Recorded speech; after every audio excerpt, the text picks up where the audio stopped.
listener production. Hi, welcome to The Briefing. I'm Sacha Barbour Gatt. Do we need a royal commission into the real estate industry? That's the question we've been posing this week amidst Australia's persisting and often devastating housing crisis.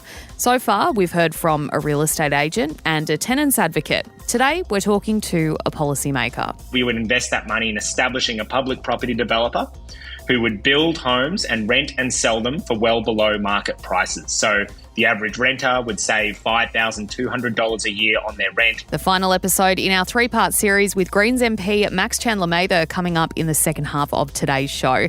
First, though, it is time for the headlines with Antoinette Lattouf. It's Wednesday, the 13th of March.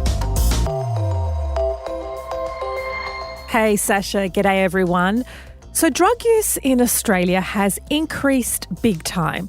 Australians have spent, wait for it, $12.4 billion on illicit drugs over the last year. And that part is according to the latest analysis of our wastewater. Added to that, the Australian Criminal Intelligence Commission has found more than 16.5 tonnes of methamphetamine, cocaine, MDMA and heroin was consumed between August 2022 and August 2023, and that makes up 85% of the drugs found. But it's believed the impacts of COVID on the country's drug habits have evaporated by the reporting period, contributing to that sharp increase. Concerningly, ice remains Australia's drug of choice with a 1.5 tonne increase in use over that year. WA and Tasmania seeing the biggest jumps, but there was an increase in every state. Cocaine and MDMA use also increased in all but one jurisdiction during the reporting period, and heroin consumption decreased in all but one. Alcohol and nicotine, though, do remain the most used substances nationally, followed by cannabis and then meth. And Sacha, in news that will probably surprise no one, Sydney is still the cocaine capital. But what I didn't actually know is that Victoria is the heroin capital. There is some good news, though. Authorities say the reduction in fentanyl and oxycodone use since 2019 was positive news, given these drugs have become a real problem in Canada and the US. I do find it pretty interesting that during a cost of living crisis, though, people are still finding $12.4 billion to spend on illicit drugs in a year. Look, I know that some of that is due to addiction, and there are a whole range of problems that sort of, defy budgets and defy cost of living. But of course, recreational use must play a big role too. Yeah, well, in Sydney, with cocaine being the number one drug, it is insanely expensive, and that is a well-known party drug. People do it on a night out. So, yeah, people are finding the money somehow. Divisive influencer Andrew Tate is said to be extradited to the UK along with his brother following a ruling by a Romanian court. But they'll only be sent to the UK after local legal proceedings in Romania have finished. The pair are currently under house arrest in Bucharest, where they are awaiting a separate criminal trial on allegations of rape, human trafficking and forming a criminal gang to sexually exploit women. UK police obtained an international arrest warrant accusing the pair of sex offences in Britain, which dated between 2012 and 2015. There have been no trials set in Romania, and that's because the country's courts are quite backlogged.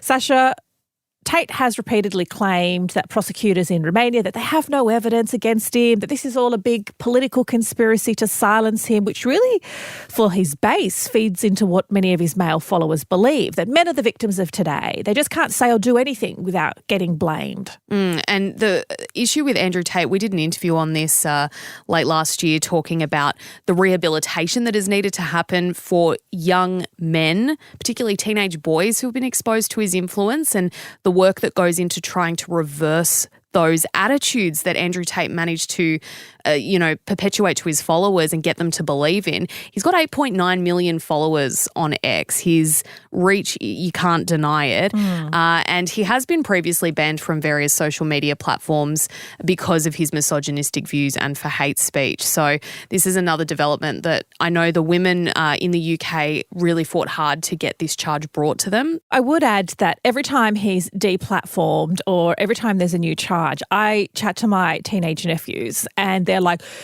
they just believe, it's because people don't want him to have a platform because he speaks the truth and he stands up for us. And this incredible, mind-boggling, also so worrying ability to just be like, no, he's the truth and he's our beacon and he speaks to us and all of these stuff like, these charges. It's just rubbish. Well, it mirrors Trump a bit, doesn't it? The passionate, vocal supporters won't believe a word against them. So yet another example. A warning, this next story has some graphic details.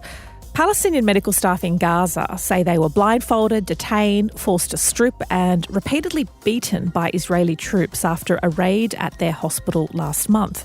The BBC spoke to doctors at Nasser Hospital. One doctor described being held for a week in detention where he said muzzled dogs were set upon him. His hand was also broken by an Israeli soldier. Footage secretly filmed in the hospital was shared with the BBC. It shows a row of men who are medics stripped to their underwear in front of the hospital's emergency building. They were kneeling with their hands behind their heads and their medical robes on the floor. The BBC did take these allegations to the IDF. They did not directly respond to the questions or specific claims, but denied that medical staff were harmed during their operation, instead claiming Hamas and hostages were there. It seems to me so obvious that any time the IDF is accused of an atrocity, even if it's in plain sight, even if it's documented, even if it's corroborated by every human rights expert in the world, their response is like, but Hamas. And it's wearing thin, but it doesn't seem to stop them or deter them from these repeated atrocities. And they do it largely, in my view, with impunity. And the most they get from Western leaders like our own or Kamala Harris is condemnation that amounts to a bit of a slap of wet lettuce on the wrists. And here, have some more bombs, have some more money. And this comes as the death toll exceeds 31,000. That's those we know of, not those under the rubble, and certainly doesn't account for the tens of thousands, if not hundreds of thousands, who are injured or who are now disabled. Yes, and finishing off with something a little bit lighter, but still pretty serious, especially for millennials and Gen Z. It has been revealed more than 1 in 4 properties in New South Wales, Victoria and Queensland were paid for in full with cash by wealthy older Australians. The research by Property Exchange Australia found that $457 billion worth of residential property was snapped up by the group in the last year, and that represents an increase of 1.5% since 2022. So these buyers are able to avoid interest rate fluctuations because they don't have a mortgage, only leading to a further propping up of the country's housing market. The Property Exchange's chief economist has flagged this trend is likely to continue as Australia's population ages. And all I've got to say, Sacha, is damn you cashed up boomers. I am jealous. It isn't surprising, but it sucks. But most renters would like to buy, and cashed up boomers are only making it harder, and that's obviously evidenced in this latest data. Yeah, and we've been talking about the housing crisis this week on The Briefing in our deep dives. It's got a lot of people fired up for lots of different reasons. We've covered a couple of different topics. Yesterday's chat with Purple Pingers about rentals definitely got a few comments on our Instagram post on that one. Today is actually the last day of that 3-part series, and we're talking to Greens MP Max Chandler-Mather about policies that might actually make a dent in the problem. That chat's coming up next.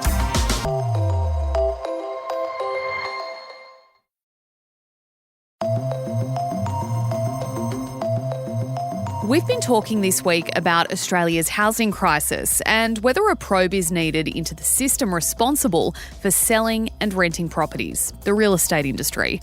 Real estate agents and agencies are clearly part of the problem, but the root issues come down to policy. And I think many would agree that the time for inquiries is long past and it's time for action. State and territory governments have their own policies to varying degrees of effectiveness, while the federal government has been taking an active role in trying to address the crisis.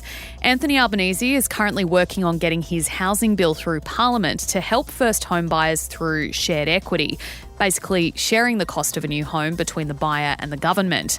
Labor has also established a $10 billion fund to help build affordable and social housing, incentives for the states to accelerate new builds, and brought in plans to reform renter rights, which are yet to be actually implemented. Critics say these moves are only paying lip service to the issue and much bigger, bolder policies are needed. So today we're talking through some of those ideas with a man who might actually be able to push the government on these policy changes. Joining me now is Max Chandler-Mather, Greens MP and proud renter. Max, thanks for being here.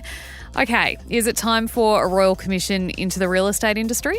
Look, frankly, probably not, because we already know a lot of the solutions we need to tackle the housing crisis, including capping and freezing rent increases, giving renters longer leases and stronger rights, a mass build of good quality government-built housing that we can sell and rent at below market prices, and phasing out those massive tax concessions for property investors. Like, of course, it's always good to shine a light on the scale of the housing crisis, but to be frank, I think basically every average Australian is already well aware of how broken our housing system is. Yep, okay, time for inquiries is over is what I'm hearing, and I'd hazard to agree with you. Look, last week you unveiled the Greens' first policy ahead of the federal election, which would see the creation of a public property developer. It is pretty bold. Take me through the process of you guys kind of developing and coming up with this policy idea. How did you land on it? Well, what we know in the 20th century is Australia used to build a lot of good quality government homes, used to be called Housing Commission, made available to low and middle income workers. So not just the worst off in our society. So post-World War II, the first year, 26% of all homes built in Australia were built by the government. And there's a lot of, maybe some of your listeners who grew up in Housing Commission, but it gave a lot of people their start in life. So that was one thing. It was like, well, how did Australia solve the housing crisis in the 20th century? Worked really well. The second thing is we looked overseas. So in continents like Europe and countries like Austria, the Netherlands, they have similar schemes where they build a lot of good quality government housing or community housing, and it's rented out at below market prices. A teacher might be living next door to a cleaner, might be living next door to a university professor. And so we took that and we thought, well, we need something like that in Australia. It's worked before, it's working overseas. And so the basic proposal is we would scrap those massive tax handouts, so negative gearing and the capital gains tax discount that currently funnel huge amounts of money into property investors and deny millions of renters the chance to buy a home.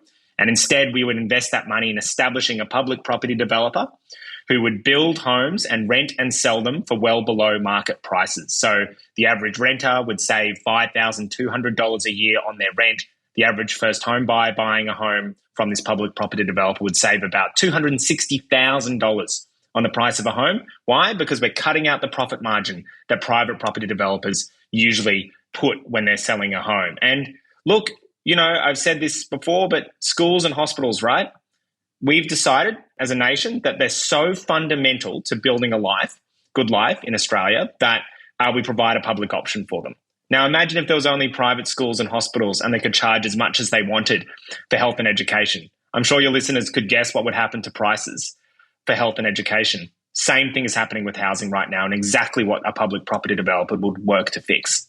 I spoke to a real estate agent as part of this kind of look into whether we need a real estate industry inquiry, a royal commission rather, and he was a big defender of negative gearing, and he said that this was brought in to support mum and dad investors, just, you know, your average people next door who just want to get ahead a little bit and buy another house. They're regular people, they don't have lots of money. I can imagine you'd have a response to that. Well, firstly, let's take the capital gains tax discount. The federal budget released analysis of where that money goes to. 83% of all of that money, or thereabouts, just over 80%, all of it goes to the top 10% of income earners in Australia. It overwhelmingly funnels cash into the wealthiest in Australia. And that means that the capital gains tax discount is more unequal than the coalition's original stage 3 tax cuts. That's how unfair they are. Now, we don't begrudge people buying an investment property. But what we do begrudge is a federal government retaining tax handouts that not only allow people to buy investment properties, but then give them collectively billions of dollars in tax handouts to help them do it. Now, what we know is pre the introduction of the capital gains tax discount, house prices and wages basically grew at the same rate. So on average, you could buy a house for about 3 to 4 times the rate of income, relatively easy to buy a house. Post the introduction of the capital gains tax discount that put cash in the pockets of property investors to bid up the price of housing, house prices grew on average just under 3 times the rate of wages every year. So we know what this has done to the housing market. And of course, look, I'm not surprised that the real estate lobby and the real estate industry support these policies because it makes them money. It drives up the price of housing. It encourages people to use housing as a lucrative financial asset and makes the real estate industry more money. But I think we should be careful about taking advice from someone whose primary goal is profit, when I think we should be having a public policy debate where the primary aim is making housing affordable for Australians. Let's talk about the real estate industry then, and that is something that I don't feel has really been properly analysed in the debate around the housing crisis. We've talked a lot about how we can fix it, whether that's supply and demand, whether that's changes to negative gearing or capital gains tax concessions. But the stories that I hear the most of, and we spoke to Purple Pinger's Geordie Vandenberg as well about this. Love him. Yeah, he knows his stuff. And he is uniquely positioned to talk on the experience of renters given his website Shit Rentals, but also his social media content. And that seems to be the thing that is affecting people in a huge proportion of these cases where they're having mold issues that aren't being rectified. They're being kicked out of properties because they ask to have something repaired. Their rent is going up by hundreds of dollars a week. What oversight needs to happen of the real estate industry, in your opinion? Really good question. And there needs to be much better substantial oversight and regulation of the real estate industry. And certainly Purple Pingers has shone such an important light on the abuse of power that goes on because really what this comes down to is power. And you have this situation where outside of the ACT, a landlord is able to put up the rent by as much as they want at the end of every lease. And in a lot of cases, tenants can be evicted for basically no reason at the end of a lease. Or the real estate lobby or landlords can use loopholes to kick people out. Now, what this means is, on the one hand, you have a renter who they need to keep a roof over their head. That is enormous leverage for real estate agencies and landlords who can use that threat to take that roof away, to take that home away, to abuse that power. And that means that you have situations, I'm a renter, I've had this situation where you're really afraid to ask for basic maintenance because you know that what will happen if you push too hard is your lease just won't be renewed or your rent will get, jacked up at the end of a lease. And so one of the ways to fix this is to put more power in the hands of renters. That means legally enforceable caps on rent increases, a complete and total end to no grounds eviction. So real estate has to provide proper reasons, say that the owner wants to live in that property to end a lease, and longer leases. We need the more European-style leases of 5 to 10 years. Now, if a renter, say, had a 10-year lease and every year their rent increases were capped to a certain amount, it'd be very difficult for the real estate agency to abuse the power in the way they do. The other piece of the puzzle is we need much more funding for rental tribunals in various states and territories. So where there are breaches of the law, a renter knows that they can get very quick recourse through those tribunals. And we know the wait times on that, even where landlords or real estate agencies have behaved really badly, it can take years through a very complex process where renters don't really have the time or inclination to get any recourse. And then I think finally what we do need eventually, and certainly this exists in Europe, is proper renters unions. We need collective organisations for renters. There are a few popping up across Australia, but not at the scale we need them, because we need renters to be able to collectively bargain with landlords and real estate agents. And we need a situation where renters can actually flex their collective power, which they do wield power. They're the ones that pay rent. They're the ones that make the income for the real estate industry. They're the ones that pay all the mortgages for the property investors. That's power. But the only way they can wield it is collectively. So that we do need a shift in that direction as well, which is a bit slightly outside the scope of politics, but certainly what organisationally needs to happen on the ground. Look, Max, before we let you go, I guess I'd like to hear what you hope for in the next 10 years. It feels pretty broken at the moment. A lot of people are doing it extremely tough. People are desperate. People want change. What can you envision happening in the next 10 years that will make a difference. And do you think the tide's turning? Do you think that things like the Greens policy that was just announced is kind of the first of many new bold ideas that could be put forward? I hope two things at a broad level. One, that renters, as 1/3 of this country, huge block, finally find their collective voice. It's starting to happen, but they start to realise that actually they wield collectively, and we wield enormous power if we want to.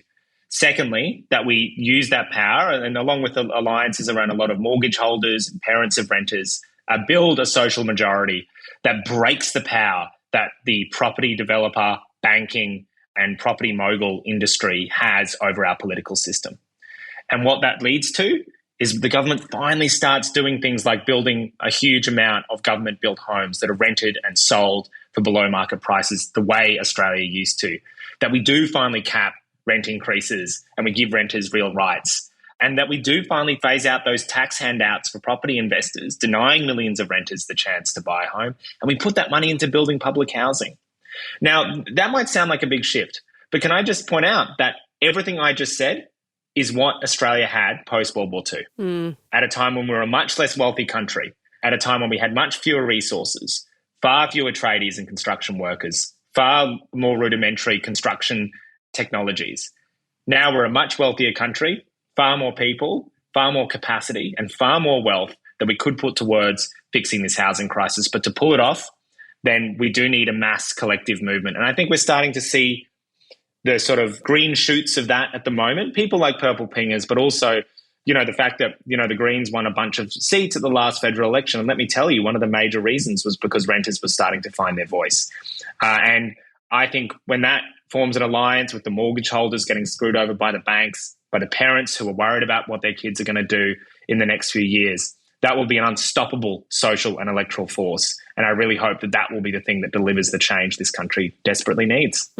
Well, it's bright ideas, but I think a lot of people are hopeful listening to you speak and hoping that change is right around the corner. Max Chandler-Mather, thank you so much for your time today. Thanks so much for having me. That is all for this morning's podcast and the final chapter in our series on the housing crisis. Thanks for all your feedback and engagement on these episodes. We would still love to hear from you about your own experiences with buying, renting or selling in Australia, and whether you think we need a royal commission into the real estate industry. Send us your thoughts in a voice message on Instagram @TheBriefingPodcast, and we'll look to get them on air in an upcoming podcast. I'm Sacha Barbour Gatt. Bensian will be back at 3 with your afternoon briefing.